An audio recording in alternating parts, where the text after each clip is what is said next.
afternoon, and welcome to another segment of Soul Ties Saturdays with my co-host Yvette, and I am your host Karla and your author. And today we are going to be talking about Torn Between Two Lovers. And it is actually one of the chapters in my book, Breaking the Chains of Unrighteous Agreements and Unhealthy Soul Ties. You can buy this or purchase this book on Amazon, iTunes, or even Barnes and Noble. So we're going to get right into it. But before we do that, we want you to like and share this segment. Yes, like and share. We are on, of course, YouTube, Soul Ties Saturdays. We want you to subscribe. And if you like what you see here today, we want you to share, okay? Share. We're also on Instagram, Breaking Chains and the number 9. Also, we want you to go to our Facebook page, Breaking Unrighteous Soul Ties. So, we want you to like and share once you see this segment. Okay, Show us some love. Yeah. So we are ready to go. I think our topic today is a really good one. Yes. It reminds me of that song, Torn Between Two Lovers. You know, from back in the day, that's old school. Yeah, that's old school. I'm telling my age now, but... No, we're not taking... we're mature. But, yeah, I think this is a really good chapter. It's going to help some people out today. I think so. And just to give you a little background about this, the chapter, Torn Between Two Lovers. Actually, I was writing about myself, Yvette. Mm-hmm.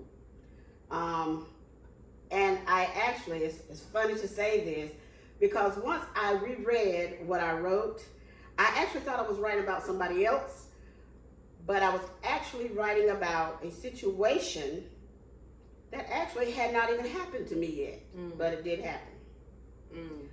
But we can be in a situation, anybody can be in a situation torn between two lovers. In my particular case, the torn between two lovers was a relationship, dating relationship, and my relationship with God. But you can be torn between two lovers, whether it be, let's say, a woman wanting one man and another she's dating, or it could be, as well, a parent wanting a child so bad, praying for a child. And then once that child gets here, you're torn between your relationship with God and the child.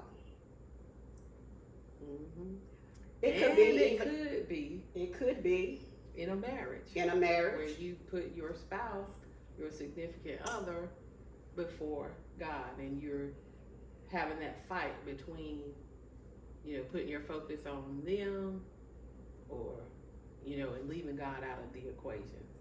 But let's talk about that word torn, because that's gonna give us some reference. And when I looked it up, one of the definitions was divided, and undecided, and when you're torn, and it brings anxiety. Yes. Anxiety and fear, and just turmoil when you're in a situation where you're being torn and you can't decide which way to go or who you want to go with. And I was like, wow. And when you think about that, in that word divided, and how the Bible speaks about being double-minded. Right. When you're divided, you don't know which way to go. That's serious. That's some serious stuff right there.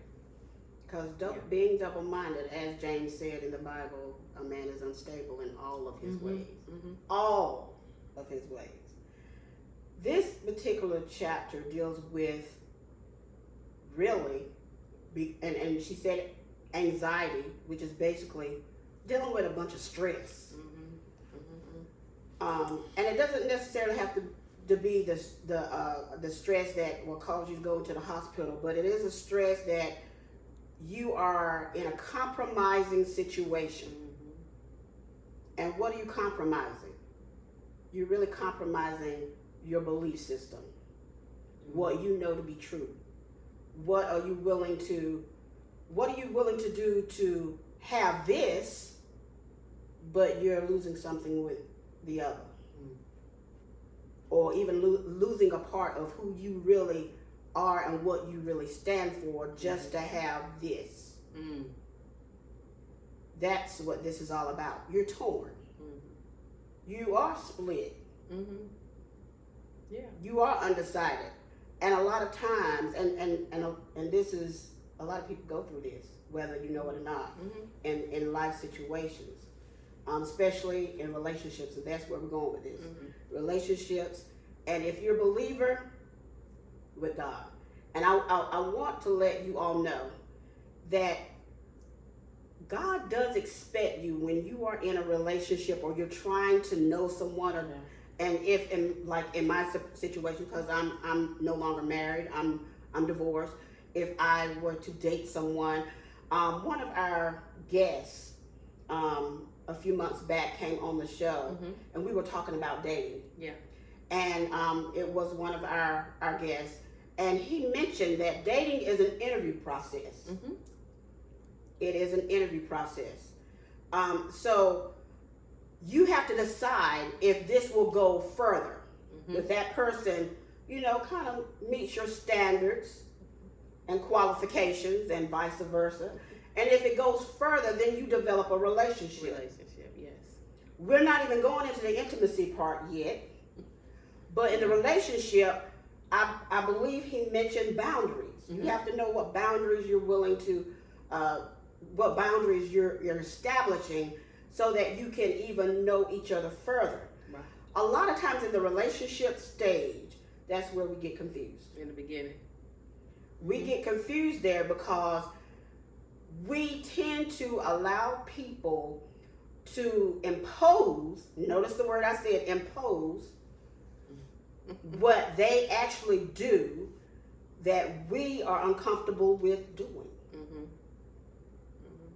That's where the being torn comes in. The torn. When you begin to compromise your beliefs and things that you believe in for somebody else, and you know that it doesn't go along with what you really believe, but you want that relationship though. You want that relationship. So you start going. It goes down. It continues to go down that slope where the anxiety, the turmoil is there because you're being torn, because you know what's right, but you know what you want. Actually, I call this phase the bargaining phase. This is a bargaining thing. And I'm going to use me for an example. And I'm pretty sure there's other believers or Christians out there, whether the men or women have been in this situation. They begin to bargain with themselves and God. And this, let's just say you meet someone and they appear, notice my wording, they appear, Yvette, to be, they say they're a believer, and they probably are, they know Jesus Christ or whatever, they can be saved or whatever, believer. However, there are different levels of relationship with God. And as you become to know them during the time of your relationship, there may be some compromise that they don't think nothing's wrong with. Let's go and throw it out here, sex. Right. Of course, that's going to come up. That's going to come up. Sex during the relationship. And let's say you have decided to be celibate until marriage. And that's your prerogative. But because you because you want this relationship and you start praying and you be like, well, God, he's such a nice man and we have so much in common. We have so much, that is just working. And you be praying to God about this thing, trying to make God, okay what you're doing. Because you're about to compromise your belief system, because sex is really a part of going a little further into intimacy. Sometimes we get into intimacy too quick. And sometimes sex may not be the part to get to intimacy. It could be something else they want you to compromise on. But in with regard to how you believe, and you're wanting God to co-sign it. You don't feel okay with it, but you want God to co-sign it so you can continue on the relationship. However, it's during that relationship phase, I want to tell you all, it's best to notice the red flags. Because, and a lot of times we don't, because we want it so badly. Because the thing that we really want, everybody wants love. Everybody wants that affection. Absolutely. Everybody wants to be with someone. God did not make us to be an island. That's right. Even he told Adam, he said it's not good for man to be alone. God knew that. And God also know that when someone comes into your life that you're going to give them attention. We do know that what you give attention to, a desire will follow. God knows this. He is not crazy. And he created us for relationship. Yes, he did. He created us for connection. And I think we get in trouble when we allow our own desires to go before what God has intended for our relationships. And that's where we get into that trouble and the being torn, you know, and the turmoil and everything else that comes with that. One thing we need to understand, God is not going to compromise. He's not going to compromise. You will, but God's not going to compromise. That's right. And God is subtle. He's going to show you things. It's up to you to notice them. Because God's going to protect his children. But we all make mistakes. We do. We all make mistakes. And we all have a story. Trust you me, we have a story torn between two lovers. Literally, if God did not want you to have or show interest or, more interest or have, a liking to somebody, let's take it to the word of 1 Corinthians, Yvette.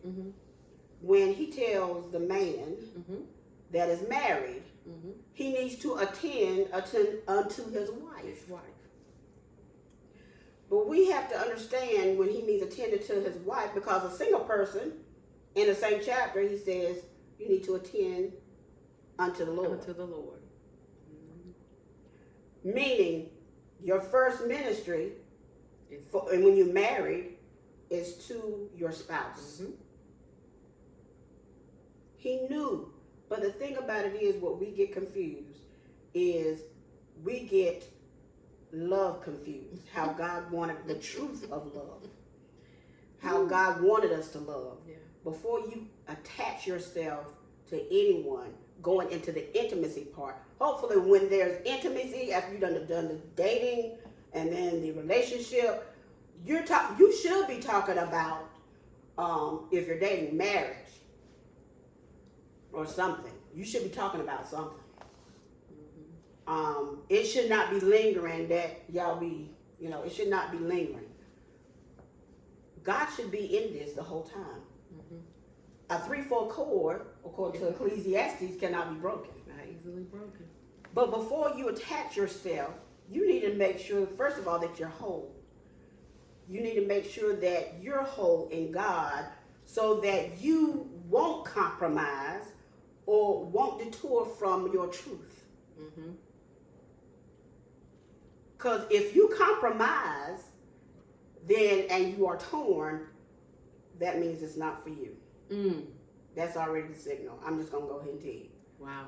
And we ignore those signals, though. We ignore them. We ignore those signals. Flesh speaks very loud. A lot of times love is erotic love more so than the love that God intended us to have. We went over the 8 different types of love.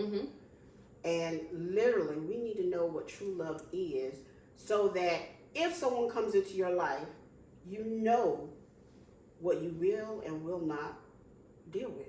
Right. You don't have to compromise, and they won't make you compromise. They won't ask you to compromise. That is so true. Period. And not just with me. In my situation, it was just I was trying to balance. I was trying to balance how we could be together more. Because at the time, it was not us really being together, as so to speak.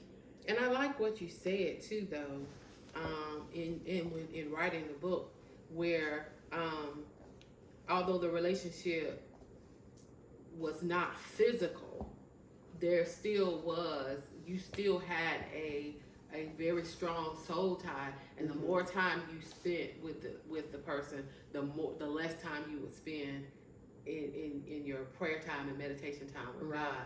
And so it's so very easy to get drawn away especially when you're trying to if you have this desire and a goal to be in a relationship, and you're trying to make a relationship work, and so your focus becomes solely on the relationship, and therefore when you're not spending that time with God, it's easy to miss the red flags because your discernment is not as sharp. Your focus, you're not really seeking God. And when you do seek God, a lot of times we seek God because we want Him to tell us. We want Him to do what we want Him to do. Exactly. But that's the desire that you have to be in that relationship becomes a priority. And so even when there's red flags, and I'm sure God gives us all the red flags, and we always remember that hindsight is 20/20, because we can see after the fact where God is like, look at this, or no, look at that, that's not right. But we overlook it because we have this desire for something that we think is going to be or going to come out of it. I want to go back to something you said when I wrote in the book that the relationship was not physical. It was not physical as far as sexual, but I can say this, even the thoughts and the conversations, because it doesn't, look, just because you are a believer in Jesus Christ and you serve God, I'm going to tell you right now, you better have some of those conversations, but you need to know how far to take it. And I can say for me, for one, we took it to the extremes. So even though it wasn't physical, it made my imagination. And what does the Bible tell us about imagination? We need to cast thoughts down. Wow. Because your imagination can also almost make you you doing witchcraft imagery. You all, because lust is a real thing. Right. Yeah. It affects your heart, in your soul. So I'm not only wanting the man, but I'm wanting the man. Come on now. Yes, sir. I mean, really. Absolutely. I'm sure anybody who is either single and dating, even in our marriage relationships, you can go to a place where you're no longer, your focus is so much on, and I've been guilty. My focus has been so much on the relationship that I put my relationship with the Lord on the back burner, because I gotta fix this, and I gotta make this right, and I want this to be this way, and so so I'm all in. And that's one thing that you're all in, but sometimes the other person is not all in. There you go. And you have to be able to discern. If you can't discern, because you're imbalanced. You're imbalanced for one, and then your relationship with God. Now I'm gonna tell you right now, don't let what we're talking about make you feel like you're not saved, because people will. Why did she allow that to happen? Oh, I heard it all. That doesn't make you less saved. Because you go through a situation. A lot of people do it. A lot of people go through. We are human. We are flesh. And we're going to make mistakes. But God is so merciful and gracious. Yes, He is. And I'm going to even take it a little further. We're going to talk about how married couples can be torn between two. But I want to go back to this single thing. when you have, I love using the women because, you know, men can do it too, torn between two lovers. Let's say you have a woman, she's dating Tom, and then she's dating Billy. Neither one of them know that they dating her. But she likes certain characteristics in Tom, Mm-hmm. and she likes certain characteristics in Billy. And she's torn because if all the characteristics was just in one person, Mm-hmm. she'd be fine. But she don't know how to let neither one of them go. She's torn. I'm going to tell you right now, being torn between two lovers, sooner or later, you will be found out. Yeah. The world calls it karma. I call it what the Bible calls it. What's done in the dark going to come into the light. Because it's secrecy. It's anything that you know is not right. You know it. There's always something in us, especially when you have to compromise it. Yeah.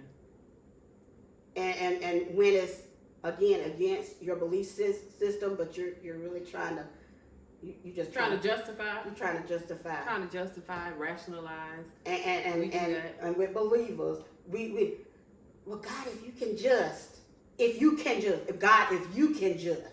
No, God can just nothing. Is you need to just. You need to get it together. Sometimes you have to back away, and sometimes it's hard to back away, Yvette. When you're in that deep. Because, again, we don't take the full time.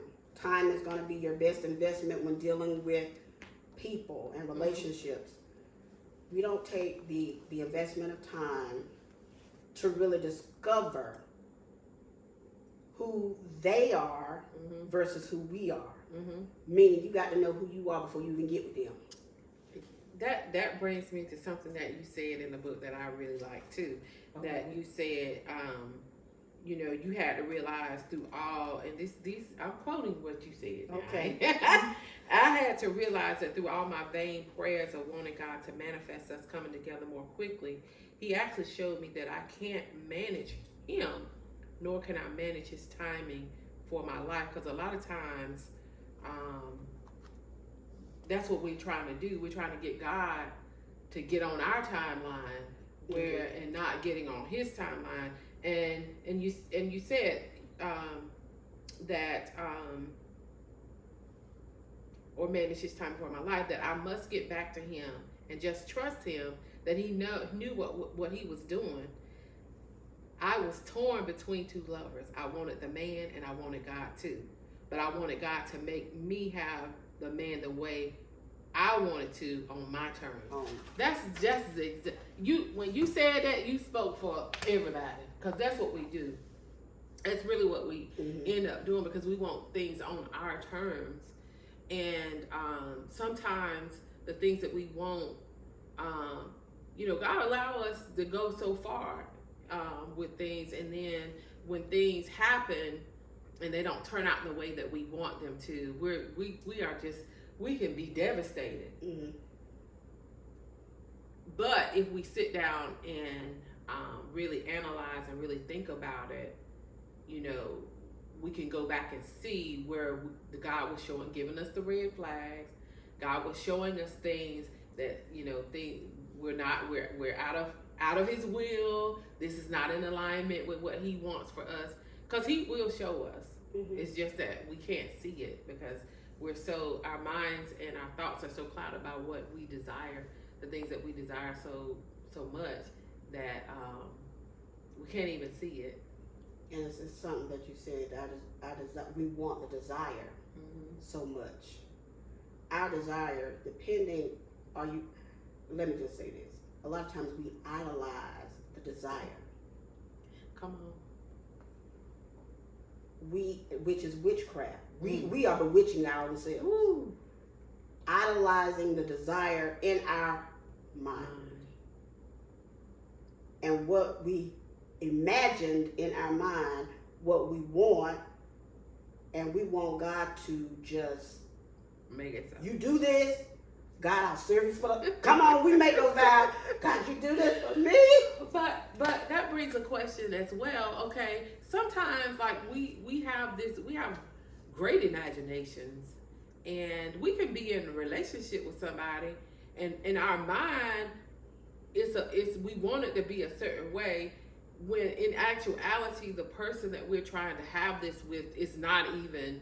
They don't even go to. You know what I'm saying? It's not even. They're not even.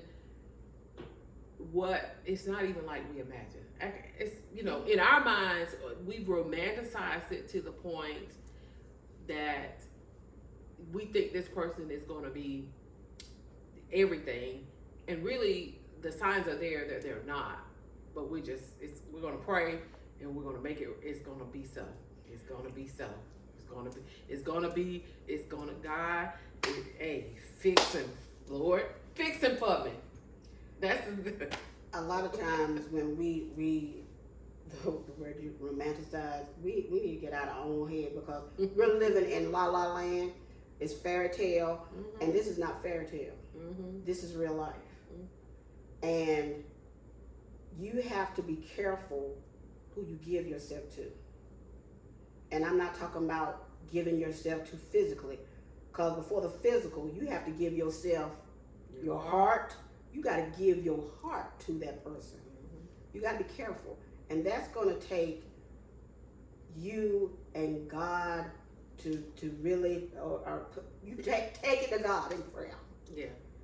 And I know everybody looking at this may not be a believer, and that's fine. But you need some counsel. Don't just be jumping into anything, and then later you're just distraught. Yeah. And let's go here with married people. Lord have mercy. Yeah, I've been married before. Long time. I was married 15 years. My longest marriage. Yes, sir.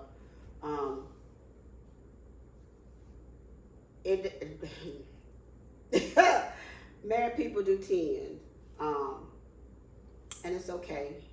You are supposed to love one another, but sometimes, even in marriage, things are one-sided. Because you won't really know a person until you until you live with them. Now, I have my we'll talk about that another time. Because a lot of people will tell you, especially believers and Christians, they call it shacking or whatever. You know what? We're gonna talk about that again, because I don't want nobody calling me and saying you're not a Christian if you believe. Okay, whatever. But when you get married, it's blissful for a minute, and then sometimes as time goes on, things happen. Life happens. Life happens. And you're going to be faced with some situations.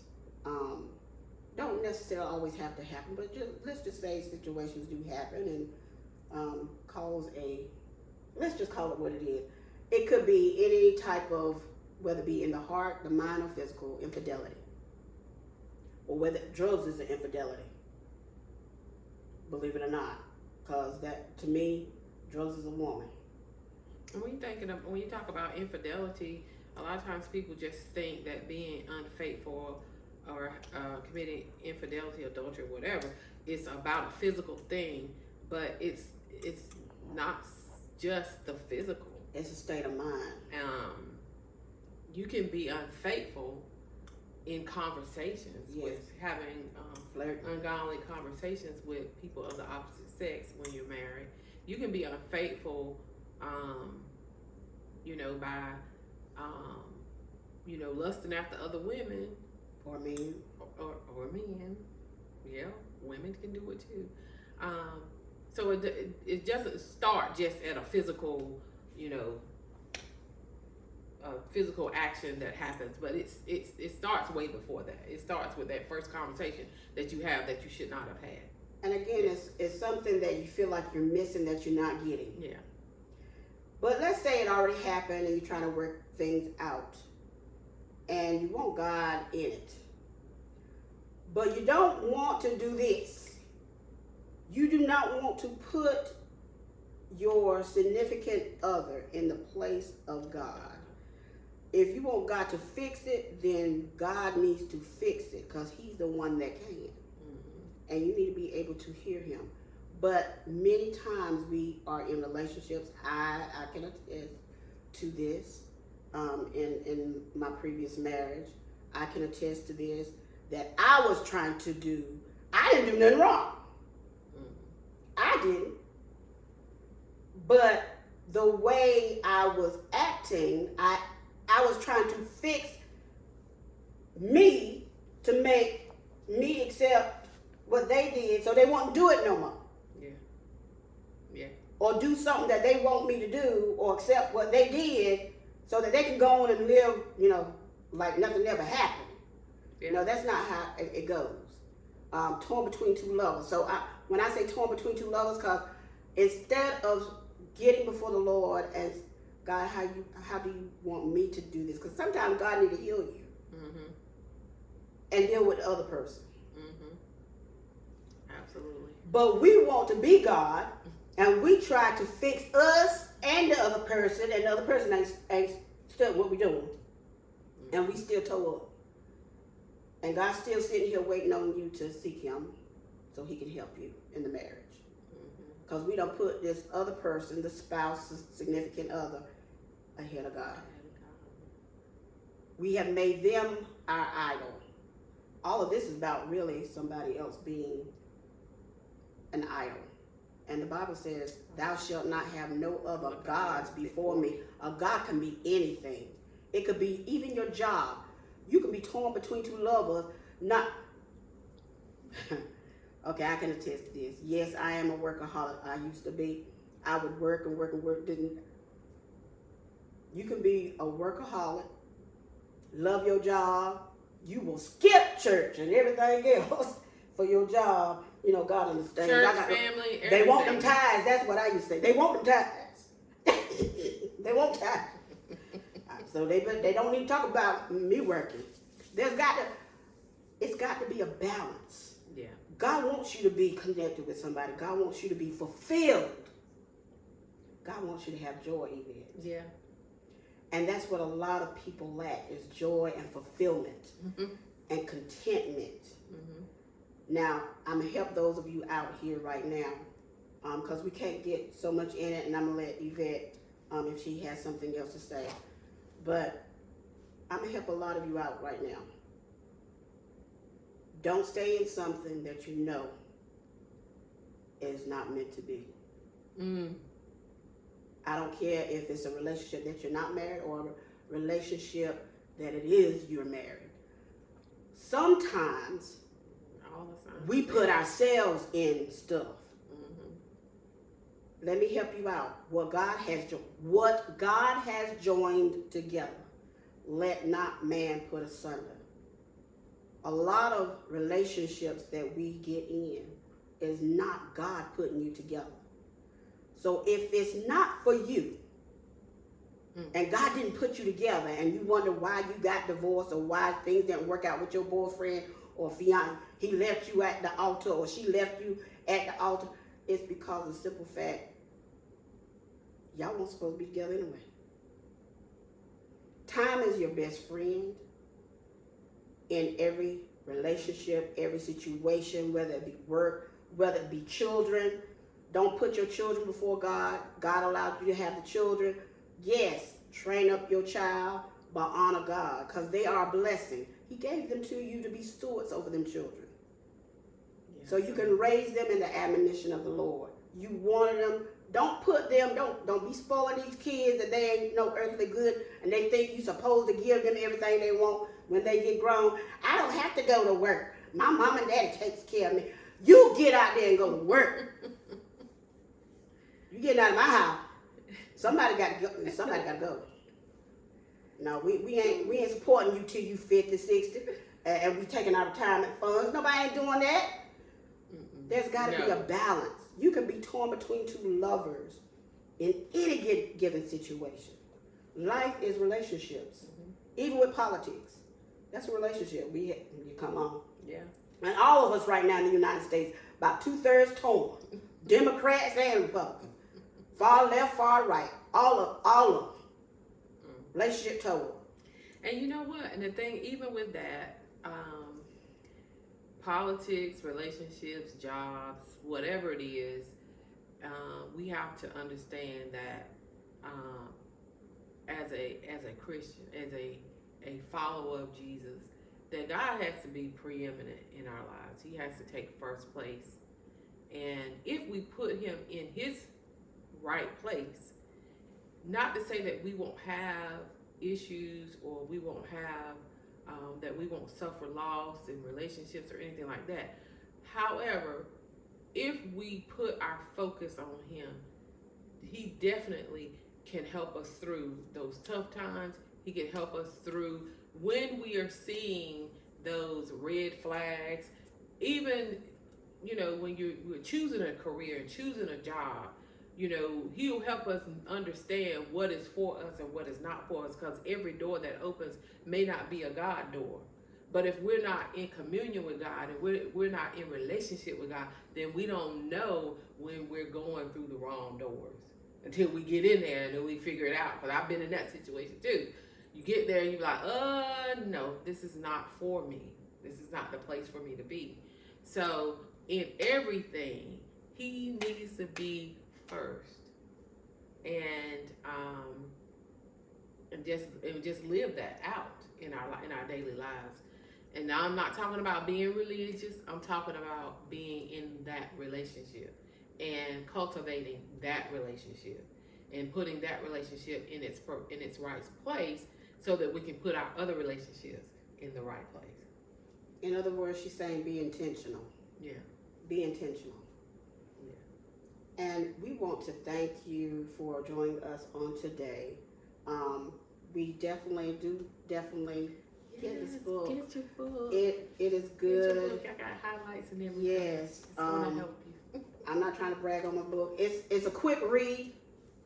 It's not that thick. Now I can tell you, at the end of that particular chapter, I did make a statement, torn between two lovers.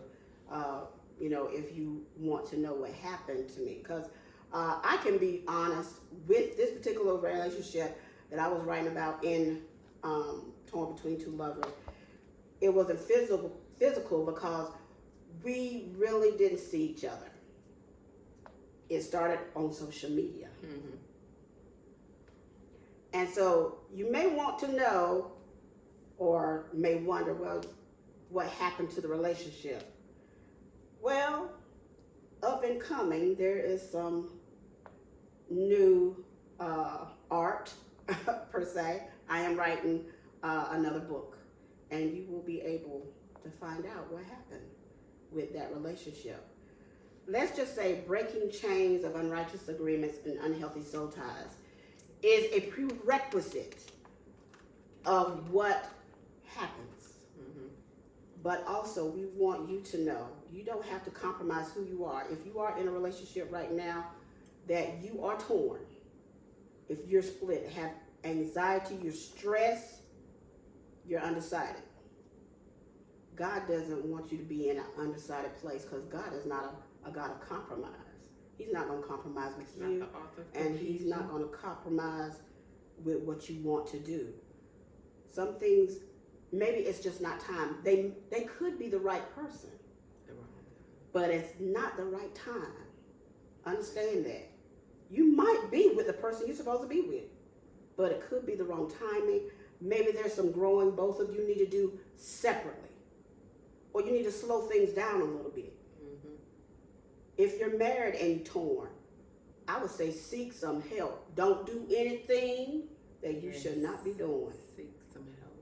Do not do anything that you should not be doing, because you married either that man or that woman for a reason. That love needs to be bound with the love of God. Seek some professional help. Seek something. Spiritual counseling. But also, if you're in a relationship, whether, if you are in a marriage relationship, and don't feel bad, and you have to split, you have to separate. I will say this: we don't know your situation. It could be anything. Don't let nobody make you feel bad about it. That's right. Save yourself and get with God and rebuild and heal. Absolutely. Rebuild and heal. God wants us whole. And just because you're in a bad relationship, and I'm not saying it could be somebody, you know, you don't have to be beat or anything. It could be emotional. It could be that it's just not right. Yeah. It's okay. It's okay. To walk away. You can't walk away. It's not going to make you less of a person. It's not going to make you less Christian either, or believer. Don't let nobody tell you that. Okay? Anyway. But anyway, we're going to close. We thank you for joining us today on Soul Tie Saturday. Yes. We wanted to have a couch session instead of, you know, and just be comfortable. But we want you to join us next month. We're going to come to you a little early. December, we are already in the holiday season. Yes. We have Chef Bria coming, and she's going to give you a quick and easy dessert to make for your family or possibly for a party, Christmas party, next month. So we're going to do this a little early next month, and she's going to show you her recipe. It's going to be good. We're going to be taste testing. We're going to tell you how it is. She is amazing. Yes, and we will see you again next month. Enjoy your Thanksgiving. Happy Thanksgiving. Happy Thanksgiving. And make sure you like and share if we helped you out today. We love you.